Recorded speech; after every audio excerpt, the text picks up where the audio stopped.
Hello guys, आपका स्वागत है एजुकेशनल स्टडी पॉइंट आई में।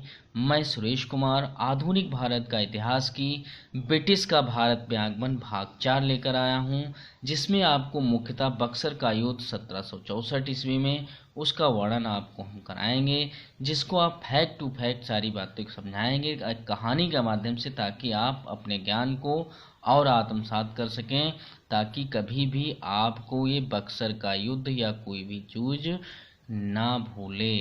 इससे पहले हमने कई सारे वीडियो अपलोड कर लिए हैं, उस श्रृंखला को अवश्य देखना, ताकि आप क्रमबद्ध तरीके से देखेंगे, आपको सारी बातें समझ में आती चली जाएंगी। आज हम चलते हैं मीर कासिम। बक्सर का युद्ध मीर कासिम जो था 1760 से 1763 ईस्वी तक बना था बंगाल का नवाब। अब ये बंगाल का नवाब कैसे बना, तो हमने आपको बताया था मीर जाफर इससे पहले शासन करता था। मीर जाफर जो है बंगाल का नवाब था, लेकिन ये अंग्रेजों का कठपुतली की भांति हर प्रकार की जो भी मांगे करते थे, नाम मात्र का ये नवाब था, बाकी अंग्रेज ही शासन किया करते थे। लेकिन इसके समय में जब इसको अयोग्य शासक था, इसलिए इसको बहुत सारी जानकारी न होने के कारण धीरे धीरे इसका राजकोष समाप्त हो जाता और विद्रोह की समस्या भी उत्पन्न हो जाती। इसलिए एक आरोप लगाकर मीर जाफर को हटा देते हैं और इसके दामाद को, मीर जाफर के दामाद जो कि मीर कासिम होता है, 1760 ईस्वी में नवाब बना देते हैं। अब ये भी अंग्रेजों के आशीर्वाद से मीर कासिम नवाब बनता है, तो जाहिर बात अंग्रेज जो मांग करेंगे तो ये भी पूरा करेगा। लेकिन मीर कासिम जो है वो अली वर्दी खान के बाद दूसरा सबसे अच्छा शासक, योग्य शासक माना जाता है। लेकिन इनके मध्य में संधि होती है अंग्रेजों के मध्य में, तब इसको बनाते हैं। तो आप धीरे धीरे कहानी को समझते रहिए और आगे बढ़ते रहिए। तो देखो, अंग्रेजों ने मीर कासिम से संधि की, उसके बाद उसे नवाब बनाने का वादा किया और अंग्रेजों के सामने कुछ शर्तें रखी। अब अंग्रेजों ने उसके सामने क्या शर्तें रखी हैं उनको समझना है। तो अंग्रेजों ने शर्त रखी वर्धमान मिदनापुर चटगांव, वर्धमान मिदनापुर चटगांव को की अंग्रेजों ने दीवानी मांगी। यानी इसके सामने कहा, जब आप नवाब बनेंगे तो वर्धमान मिदनापुर चटगांव की दीवानी आप हमें देंगे, ठीक है। दूसरी बात, एक सिलहट स्थान वहीं पास में पड़ता है बंगाल में, चूना व्यापार में। चूना व्यापार में बहुत अच्छा चूना व्यापार वहाँ से होता है, चूने की अच्छी क्वालिटी वहाँ से प्राप्त होती है, और उसमें भी अंग्रेजों ने 50% की दावेदारी मांगी, यानी 50% के उनको भी लाभ चाहिए। तो ये दूसरी बात हो गई।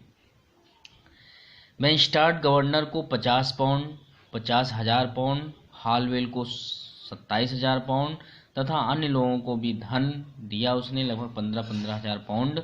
जो अधिकारी छोटे कर्मचारी थे उनको भी दिया। इस प्रकार लाखों पाउंड जो है उसको धन भी देने की मांग की गई। तो यहाँ से आप पढ़ रहे हैं, इस वीडियो को एक बार पूरा वॉच अवश्य करना, ताकि आपको सही बातें फैक्चुअल तरीके से समझ में आ सकें और कभी भी इन बातों को आप नहीं भूलेंगे। चाहे कोई भी कॉम्पिटिटिव एग्जाम हो, हर कॉम्पिटिटिव एग्जाम में ये सारे प्रश्न पूछे जाते हैं। इस वीडियो को आप लाइक एवं शेयर अवश्य कर देना, हमारे चैनल को सब्सक्राइब कर लेना, बेल आइकन दबाना, ताकि हम जो भी वीडियो अपलोड करें वो आपको सारे टाइम टू टाइम प्राप्त हो सकें। आगे चलते हैं। तो जब भाई अंग्रेजों ने इसके सामने मांग रख दी, तो कहा ठीक है, हम हर मांग को पूरा करेंगे। भाई अंग्रेजों के आशीर्वाद से बनना है तो हर मांगे पूरा करेगा। तो 3 मांगे रखी, आप फिर से देखते हैं, फिर से रिकॉल करते हैं। वर्धमान मिदनापुर चटगांव को, सिलाहट में 50% की दावेदारी, और बैंस्टार्ट गवर्नर हॉलवेल 27,000 पाउंड, अन्य अधिकारियों को भी टोटल लगभग लाखों रुपए की मांग की गई। तो सब कुछ ये देने को स्वीकार हो गया। अब कासिम ने भी कहा कि हमारी भी कुछ शर्तें हैं, उनको भी स्वीकार कर लीजिए, क्योंकि हम इतना सब दे रहे हैं तो हमारी भी बातें। अंग्रेजों ने कहा ठीक है, मान लेते हैं, जो भी आप कहेंगे हम मानेंगे, मानने योग्य होगी। तो मीर कासिम ने कहा कि यदि बाह्य आक्रमण कोई होता है या कठिन समय कोई स्थिति आ गई, तो आपकी सेना यानी अंग्रेजी सेना हमारी सहायता करेगी। पहली मांग उसने की कि अंग्रेजी सेना जो है हमारी सहायता करेगी। दूसरी बात उसने कहा, हमारे आंतरिक मामले में अंग्रेजी कंपनी हस्तक्षेप नहीं करेगी। अंग्रेजों को ये 2 बातें स्वीकार हो गई। उन्होंने कहा ठीक है, हम आपकी सहायता करेंगे। अंग्रेज तो वैसे भी चाहते हैं कि हमसे कोई सहायता ले, ताकि हम उन पर अधिकार कर सकें, और हमारे आंतरिक मामले में अंग्रेजी कंपनी हस्तक्षेप नहीं करेगी। कहा ठीक है, हमें जब सब कुछ इतना दीवानी और सब कुछ दे रहे हो तो हमें क्या ज़रूरत है, हम आपके आंतरिक मामले हस्तक्षेप करेंगे। तो यहाँ पर संधि हो गई। अब देखो दोनों अपने अपने तरीके से कार्य करने लगे। तो मीर कासिम बंगाल का नवाब बना, जो अली वर्दी खां के बाद बहुत सफल नवाब था। आपको पहले बता चुके हैं, मीर कासिम जो है मीर जाफ़र के बाद नवाब बनता है, उसका दामाद होता है मीर जाफ़र का, और जो अली वर्दी खां के बाद सबसे योग्य शासक में या सफल नवाब के रूप में जाना जाता है।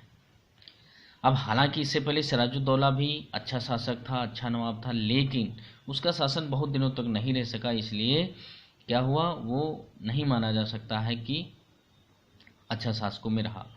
अब जब मीर कासिम नवाब बना तो हमने बताया ये एक योग्य शासक है। तो आप देखिए इसने बहुत सारे अच्छे कार्य भी बंगाल में किए। अब देखो अच्छे कार्य क्या किए हैं जरा समझिए। मुर्शिदाबाद से राजधानी मुंगेर बनाई। क्यों बनाई?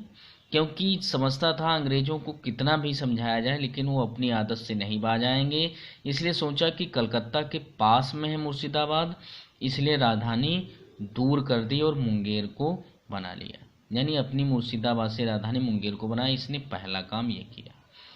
दूसरी बात उसने क्या किया, अपनी सेना का पुनर्गठन किया। अपनी सेना यानी देखा था आपने कि जाफर जब था नवाब तो उसका राजकोष भी समाप्त हो गया, जिससे कारण विद्रोह भी उत्पन्न हो गया था। विद्रोह के कारण सेना भी क्या हो गई थी, टूट गई थी, लोगों को वेतन नहीं दे पाया था, तो सेना का भी इसके ह्रास हुआ था। मुंगेर राजधानी की किलेबंदी कर दी। कहा कि बाह्य आक्रमण कोई होगा तो जब किला मान लिया कोई है, ये किला बना है और इसके आगे चारों तरफ मान लिया मजबूत दीवारें बनवा दी जाए तो इसी को कहते हैं किलेबंदी। सैनिकों को प्रशिक्षण करवाया तथा सैनिकों को प्रशिक्षित करवाया। मुंगेर से में ही तोप तथा तोड़दार बंदूक का कारखाना लगवाया।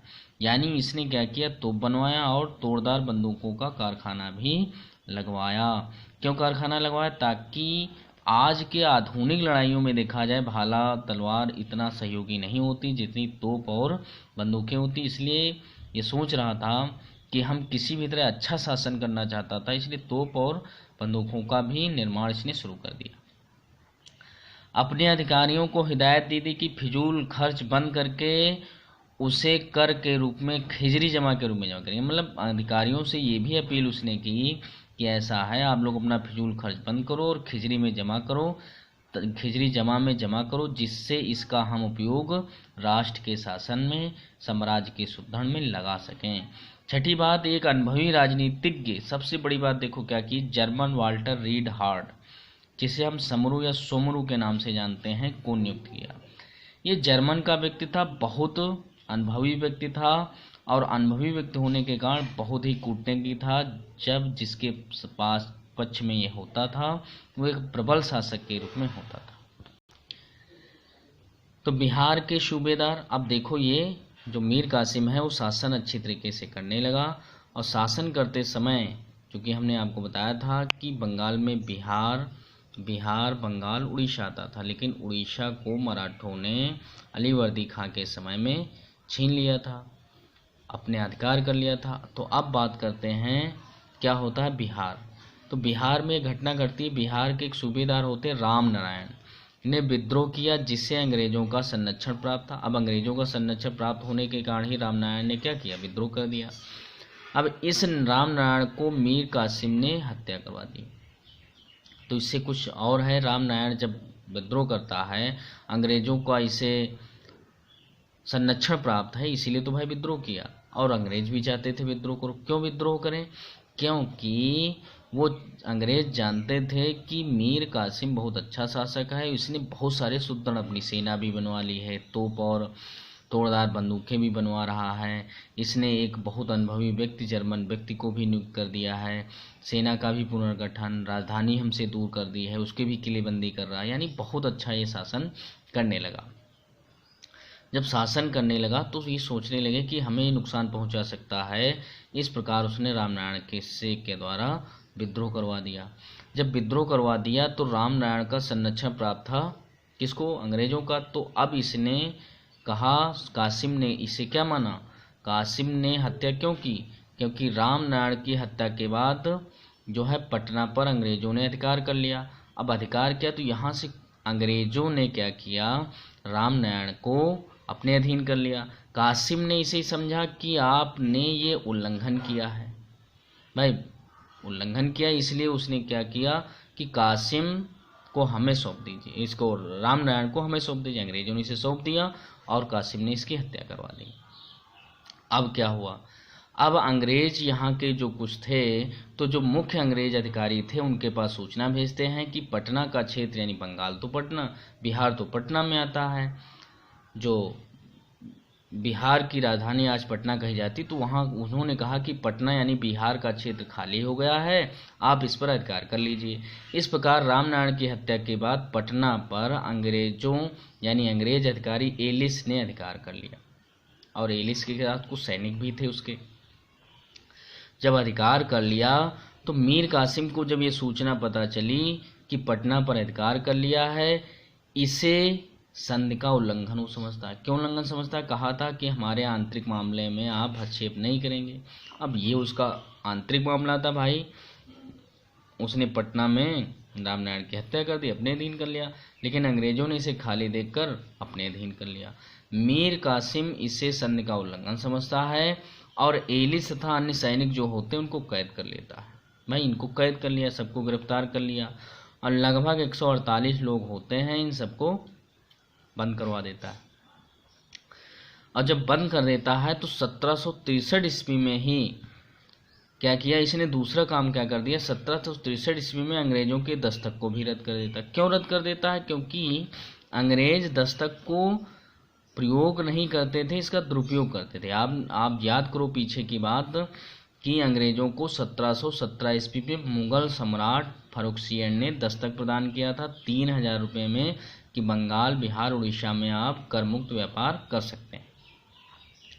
अब इसी का ये दुरुपयोग कर रहे थे, क्योंकि जो छोटे छोटे व्यापारी होते हैं बंगाल के, उनको भी अपने बैनर तले अपने अंडर काम करवाते थे, और कर जो वो देते थे कर इन्हीं को दे देते थे। तो इससे नाराज होता है, इसीलिए उसने कासिम ने इसको रद्द कर दिया।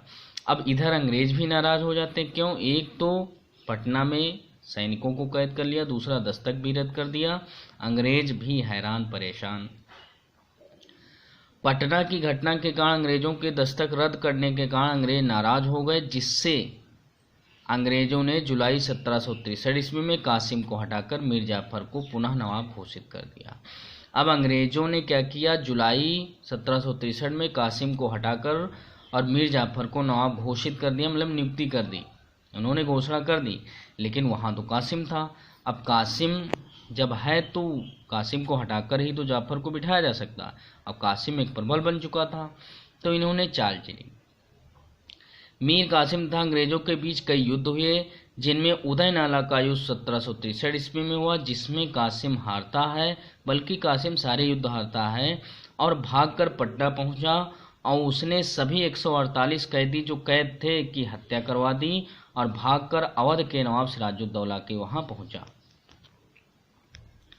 तो मीर कासिम अंग्रेजों के बीच हुए युद्ध आपने देखा, बहुत सारे युद्ध हुए, जिसमें आपने उदय नाला का युद्ध जो देखा उसमें जिसमें हार जाता है, बल्कि हारता सारे युद्ध है। तो जब हारता है तो पटना में 148 कैदी, याद करो पटना की घटना में एलिस के साथ गिरफ्तार किया था, उनकी हत्या कर देता है, और अवध के नवाब जो शुजाउद्दौला है, अवध के नवाब शुजाउद्दौला के वहाँ भाग जाता है, पहुँच जाता है वहाँ। इस प्रकार अवध के नवाब को समझाता है कि भाई किस तरह आज हमें उन्होंने शासन से उतार दिया, नवाब थे और भगा दिया, जिसको चाहे उसको कर सकते हैं, अपने अधीन कर लिया। ऐसे धीरे धीरे उनकी नीति जो है शासन करने की, तो आप पर भी हमला कर सकते हैं। इस प्रकार शुजाउद्दौला को समझाया उसने, और मुग़ल बादशाह को भी इस प्रकार, मुग़ल बादशाह कौन था, शाह आलम द्वितीय, इनको भी समझाया। तो शुजाउद्दौला कौन, अवध के नवाब, मुग़ल बादशाह शाह आलम द्वितीय और बंगाल का नवाब मीर कासिम, ये तीन सेनाएं आपस में मिलकर तैयार हुई। इन तीनों की सेनाएं मिलकर अंग्रेजों पर हमला बोलती। लेकिन अब जरा समझिए, ये तीनों सेनाएं, शुजाउद्दौला एक बहुत बड़ा साम्राज्य था, इसकी भी सेना बहुत प्रबल मानी जाती थी, जिससे कोई अकेले लड़ने में भी जोखिम नहीं उठाता था। शाह आलम द्वितीय तो स्वयं बादशाह थे भारत के, दिल्ली सल्तनत के, और मीर कासिम बंगाल भी एक बहुत बड़ा क्षेत्र था जहाँ पर शासन करना बहुत प्रबल और उसकी सेना भी बहुत प्रबल हो चुकी थी। तो मीर कासिम भी बड़ी सेना थी जिससे अकेले लड़ना लोग कतराते थे। अब ये तीनों सेनाएं जब लड़ जाएंगी, मिल जाएंगी, तो कितना बड़ा होगा। तो इस प्रकार तीनों सेनाएं बहुत विशालकाय सेना तैयार हुई। लेकिन इनका उद्देश्य तीनों सेनाओं का क्या था, क्यों लड़ रहे हैं, किसके लड़ रहे हैं, तो ये सारी असमंजसता के कारण ये सही रूप से युद्ध नहीं लड़ सके और अंततः इनकी हार हुई। तो आपने देखा यही बक्सर का युद्ध, तीनों सेनाएं तथा अंग्रेजों की तरफ से हेक्टर मुन्नो। अब भाई बड़ा युद्ध था, तो बड़ा युद्ध के लिए अब छोटे मोटे अंग्रेज तो नहीं लड़ सकते। एक अनुभवी हेक्टर मुन्नो को बुलाया गया और अंग्रेजी सेना मिलकर बक्सर में 22 अक्टूबर 1764, बहुत महत्वपूर्ण डेट है, याद रखना, 22 अक्टूबर 1764 ईस्वी को भयंकर युद्ध हुआ बक्सर के क्षेत्र में और अंग्रेजों की विजय हुई। यानी इन तीनों सेनाओं को अंग्रेजों ने हरा दिया था।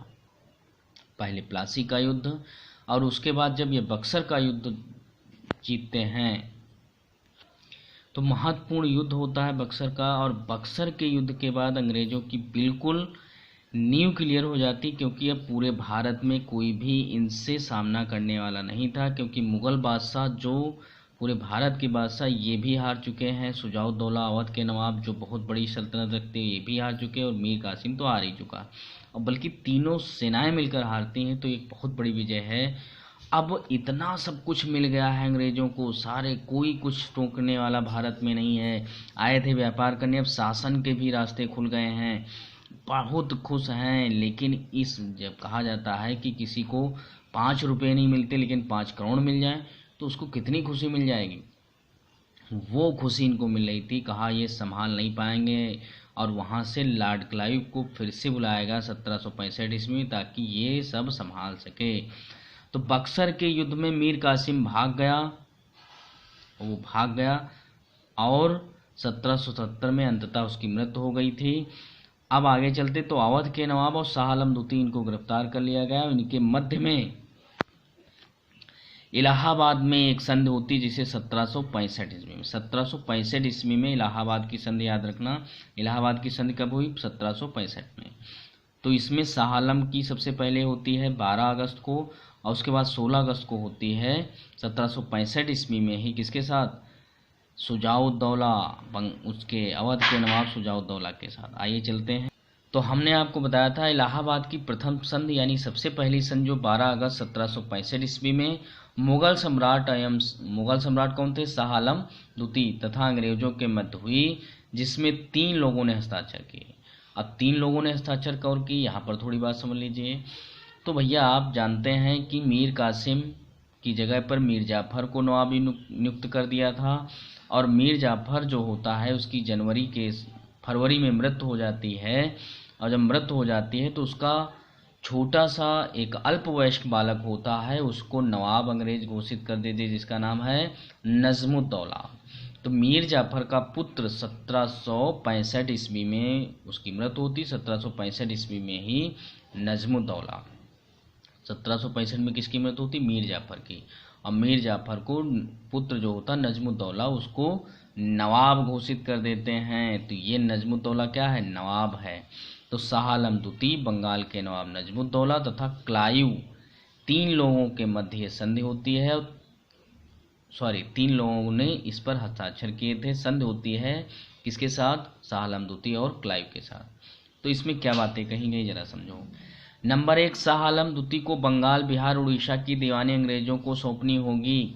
अब ये बंगाल, बिहार, उड़ीसा तो जीत लिया है इन्होंने, लेकिन बंगाल को और बिहार को, उड़ीसा को लिखित रूप में लेना चाहते हैं, क्योंकि इस समय शासन किसका है, शासन तो भैया मुगल बादशाह का ही था और मुगल बादशाह भी हार चुके हैं, तो इनको समस्या क्या। लेकिन अंग्रेज चालाक थे, उन्होंने कहा हम लिखित रूप से लेना चाहते, इस प्रकार संधि हुई, इसको ले लिया। अच्छा, इधर शाह आलम द्वितीय को भी कुछ दे देते ताकि उसको काम भी चल जाए। तो लिखा शाह आलम द्वितीय को अवध के नवाब से कड़ा और इलाहाबाद, यानी अवध का नवाब से ये कड़ा इलाहाबाद लेते हैं कौन, अंग्रेज मांगते हैं और दे देते हैं शाह आलम द्वितीय को। आगे हम पढ़ेंगे जब अवध के नवाब के शासन पढ़ेंगे। तो शाह आलम द्वितीय को अब कहा गया क्या, इन्होंने कहा अंग्रेजों ने कि अब आप 26 लाख रुपए प्रतिवर्ष पेंशन देने को कहा। आप अब नवाब, आप बादशाह होंगे नाम के और हम 26 लाख रुपए आपको पेंशन देंगे, हमारे पेंशनर अब बन गए हैं। अर्थात मुगल बादशाह अब सिर्फ नाम के बादशाह थे, बल्कि वो पेंशनर बन चुके थे अंग्रेजों के, यानी पेंशन पाने लगे 26 लाख रुपए वार्षिक। और मुगल बादशाह को ये नज़रबंद भी कर लेते हैं यहीं से। तो इस प्रकार देखा जाए पहला शासक कौन था जिसने पेंशनर बना हुआ था, तो शाह आलम द्वितीय।